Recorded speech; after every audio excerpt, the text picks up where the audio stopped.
Assalamualaikum warahmatullahi wabarakatuh, sahabat pioner semua dimanapun kalian berada. Hackathon quarter 2 di tahun 2023 telah diluncurkan.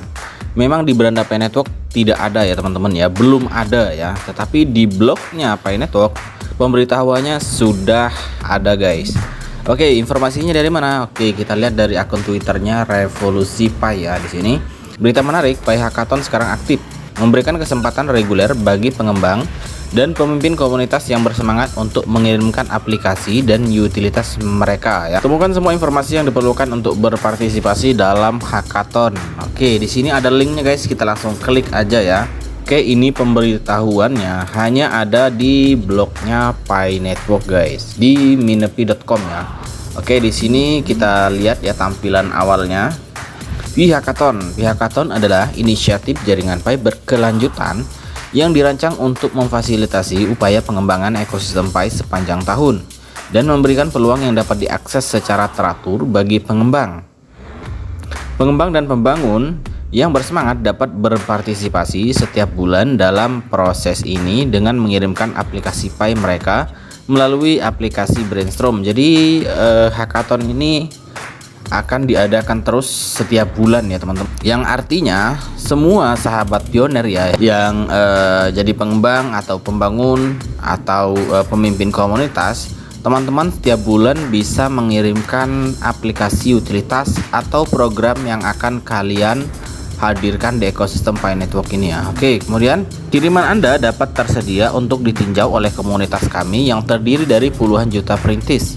Memenangkan hackathon pada bulan tertentu dapat memberikan visibilitas tambahan pada proyek Anda. Mari membangun utilitas Pi bersama. Oke, di sini sudah ada keterangannya ya teman-teman ya. Jadi akan ada hadiah bagi pemenang hackathon bulanan. Oke, kemudian di sini ada tantangan ya. Kami sedang mencari aplikasi web yang kreatif dan berfokus pada utilitas yang memenuhi kebutuhan pengguna nyata, mendukung penggunaan cryptocurrency Pi dan intuitif untuk digunakan dan dapat diakses oleh orang biasa. Oke, di sini tantangannya ya. Kalian baca dengan jelas di sini guys. Jadi core team sedang mencari aplikasi web yang kreatif kemudian berfokus pada utilitas yang memenuhi kebutuhan pengguna nyata. Oke ya. Kemudian di sini ada hadiah, penghargaan dan keuntungan. Oke, di sini proyek pemenang setiap bulan akan memenangkan hadiah utama token cryptocurrency Pi. Jumlah hadiah ini akan diumumkan selama iterasi perdana Pi Hackathon bulan Juni. Jadi pantau terus untuk pengumuman ini. Oke, di sini hadiahnya token Pi ya teman-teman ya. Hadiahnya di sini token cryptocurrency Pi. Kemudian di sini jumlah hadiah ini akan diumumkan selama iterasi perdana di bulan Juni. Oke, jadi di bulan Juni ini nanti akan diumumkan berapa sekitaran nilai hadiah bagi pemenang peserta hackathon. Kemudian di sini ada manfaat ya. Sebagai bagian dari pemrograman dukungan pengembang kami, semua pengiriman hackathon akan dipertimbangkan untuk mendapat kesempatan menerima dukungan dan sumber daya tambahan dari core team. Aplikasi kuat yang memenuhi kriteria yang diperlukan juga akan memenuhi syarat untuk dicantumkan di testnet ekosistem di Pi browser. Oke, di sini ada keterangannya ya. Ada keterangan aplikasi kuat yang memenuhi kriteria yang diperlukan juga akan memenuhi syarat untuk dicantumkan di testnet ekosistem di Pi browser. Oke guys, jadi project yang memenuhi kriteria menurut core team nanti akan ditampilkan di Pi browser di fitur testnet ekosistem. Nah, ini sudah ada keterangannya di sini ya. Kemudian tim dapat terus mengembangkan aplikasi mereka bahkan setelah mengirimkannya. Jika mereka tidak menang dalam 1 bulan, aplikasi mereka yang ditingkatkan dapat menang di lain waktu. Nah, ini ya, ini tiap bulan berarti ada perlombaan terus ini ya. Kemudian di sini tunduk pada syarat dan ketentuan lain yang ditetapkan dalam ketentuan layanan untuk hackathon yang dapat ditemukan di aplikasi Brainstorm Pi. Oke, kemudian di sini ada sumber daya ya.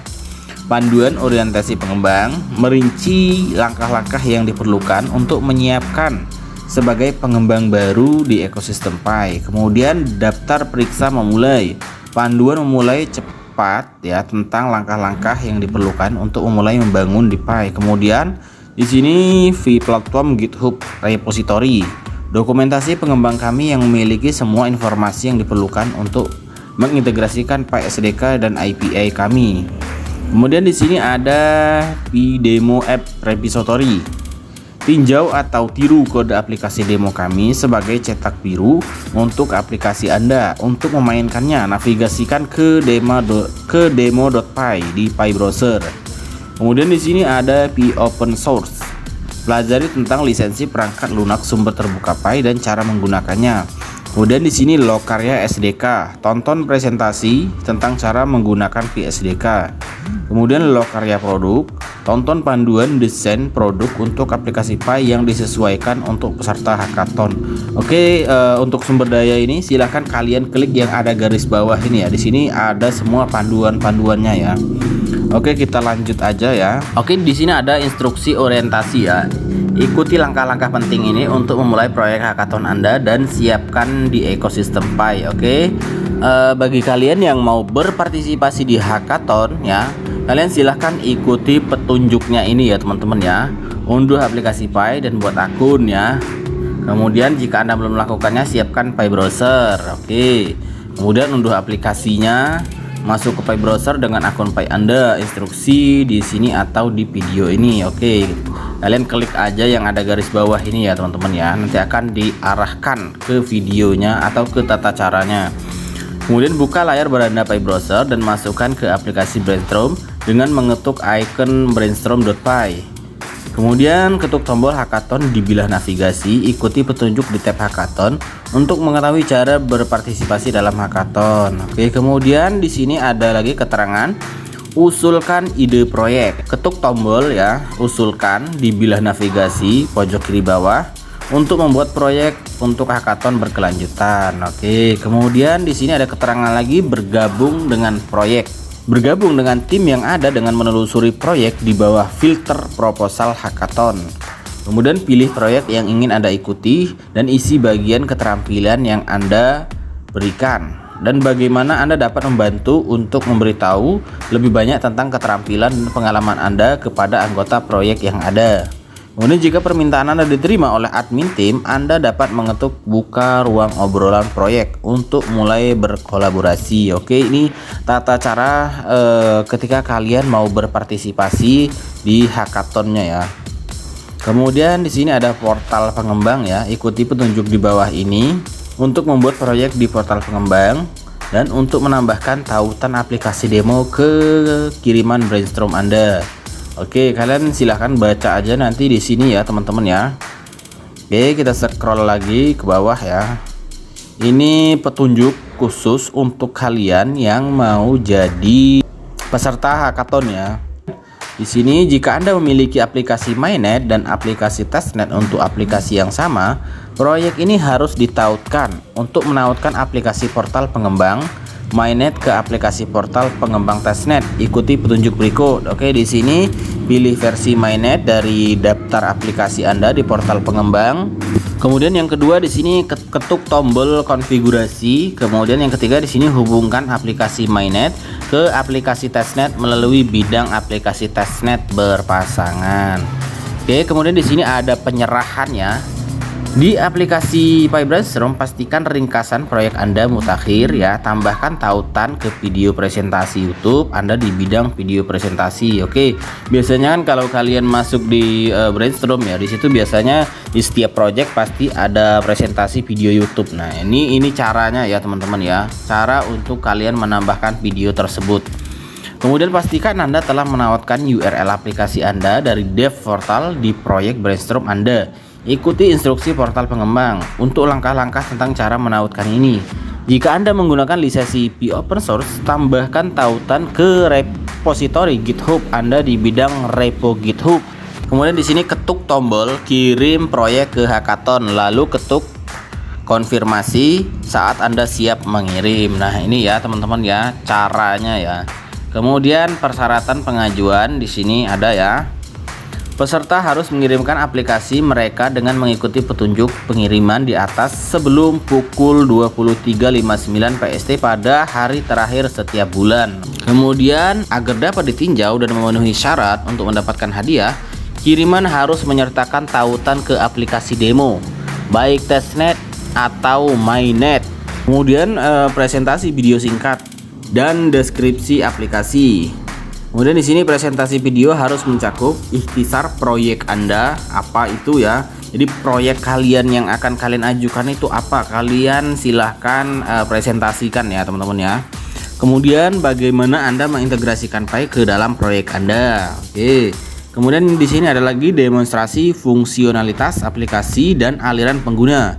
Kemudian gambaran singkat tentang teknologi Anda ya. Dari perspektif teknis, bagaimana Anda memecahkan masalah utama, kemudian fitur unik apa yang telah Anda bangun ke dalam aplikasi Anda, kemudian kualitas atau pencapaian produk utama apa yang ingin Anda tonjolkan.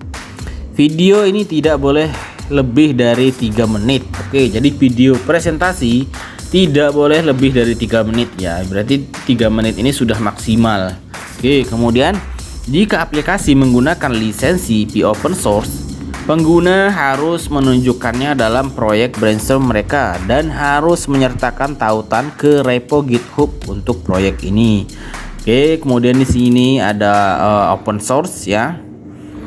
Oke, ini masih panjang sekali ya teman-teman.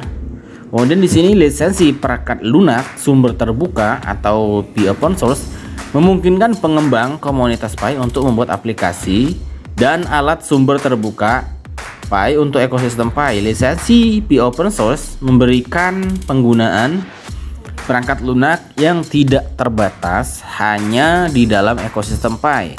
Pengembang didorong untuk menggunakan lisensi ini saat mengembangkan aplikasi Pi serta membangun di atas berbagai aplikasi dan alat Pi open source yang dibagikan oleh pengembang komunitas Pi lainnya.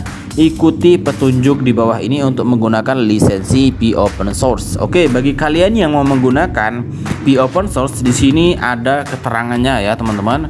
Oke, yang pertama di sini buat proposal curah pendapat untuk proyek ini jika Anda belum melakukannya. Oke, untuk yang pertama di sini proyek tanpa link proposal. Brainstorm tidak akan diterima. Oke, ini syaratnya ya, harus diperhatikan. Kemudian ikuti petunjuk. Oke, kalian silahkan klik link ini ya. Kemudian yang ketiga di sini tim inti akan meninjau kiriman dan jika diterima menggabungkan PR. Kemudian core team akan membuat repositori baru untuk membuat proyek Anda di dalam organisasi GitHub Pi Apps. Akun GitHub yang mengirimkan PR akan mendapatkan akses ke admin ke repositori yang baru dibuat dengan hak penuh untuk mengontrol repositori mereka, seperti mengundang anggota tim mereka, kemudian mengedit atau menambah atau menerima kode dari komunitas lain, atau bahkan memindahkan atau menghapus repositori mereka. Proyek dalam repositori ini Anda dapat memelihara aplikasi Anda dari repositori baru ini dan meninjau dan menerima PR dari kontributor lain. Kemudian di sini ada lagi catatannya, nama aplikasi Anda tidak boleh dimulai dengan Pi. Oke ya, ingat ya. Karena sudah ada merek dagangnya ya, jadi tidak boleh ya. Kemudian tambahkan file lisensi Pi open source ya ke repositori proyek. Kemudian perbaharui lisensi dengan informasi yang diperlukan. Kemudian jika sudah siap untuk mengirimkan proyek Anda, ikuti langkah-langkah dalam panduan pengajuan di atas. Oke. Kemudian di sini ada persyaratan dan panduan aplikasi. Oke, di sini aplikasi harus mematuhi pedoman merek dagang kami. Oke. Jadi tidak boleh ada awalan ya, tidak boleh ada awalan Pi-nya ya. Jadi usahakan jangan ada awalan Pi-nya guys. Karena kalau tidak kalian dapat dituntut guys. Kalian akan dituntut karena logo kemudian nama dari Pi Network itu sudah ada hak patennya ya. Kemudian aplikasi tidak boleh meminta perintis untuk memasukkan frasa sandi mereka. Oke. Ingat ya, di sini sudah ada keterangannya ya. Semua platform atau aplikasi tidak boleh meminta frasa sandi para pioner. Oke ya. Kemudian jika melakukan pembayaran dalam aplikasi, aplikasi hanya boleh menggunakan PSDK untuk pembayaran. Oke, untuk pembayaran hanya boleh menggunakan PSDK atau SDK Wallet. Kemudian aplikasi mungkin akan mengenakan biaya dengan aset atau mata uang non-pay, pengecualian langka dan khusus kasus. Kemudian jika autentikasi pengguna diperlukan, aplikasi hanya boleh menggunakan PSDK untuk autentikasi. Seharusnya tidak diperlukan akun atau login khusus aplikasi atau pembuatan akun tambahan. Kemudian, aplikasi harus diterapkan di testnet di luar kotak pasir agar pioner dan peninjau dapat berinteraksi dengan aplikasi. Kemudian, aplikasi memiliki UI fungsional dan mendukung interaksi pengguna. Aplikasi harus berfungsi minimal. Kemudian aplikasi harus unik dengan kasus penggunaan yang berbeda. Hindari hanya menggandakan yang sudah ada. Jadi tidak boleh meniru atau menjiplak ya. Kemudian aplikasi harus mematuhi pedoman pengumpulan data yang kami rekomendasikan dan tidak boleh mengumpulkan data pengguna apapun di luar yang diperlukan untuk fungsi inti. Kemudian nama aplikasi harus dalam karakter bahasa Inggris. Oke, jadi tidak boleh bahasa selain bahasa Inggris, tidak boleh ya. Kemudian aplikasi harus memiliki logo yang sesuai dengan pedoman merek dagang. Oke. Kemudian aplikasi harus memiliki deskripsi yang akurat dalam bahasa Inggris. Oke, di sini deskripsi harus ada bahasa Inggrisnya ya, teman-teman ya. Kemudian gambar pratinjau atau demo aplikasi yang menampilkan UI dan UX aplikasi. Kemudian aplikasi memiliki kebijakan privacy. Oke ya. Jadi inilah syarat-syaratnya bagi kalian yang mau berpartisipasi di hackathon. Ini khusus untuk semua pioner ya yang punya keahlian atau yang punya ide di bidang IT ya. Oke, sekian saja. Assalamualaikum warahmatullahi wabarakatuh.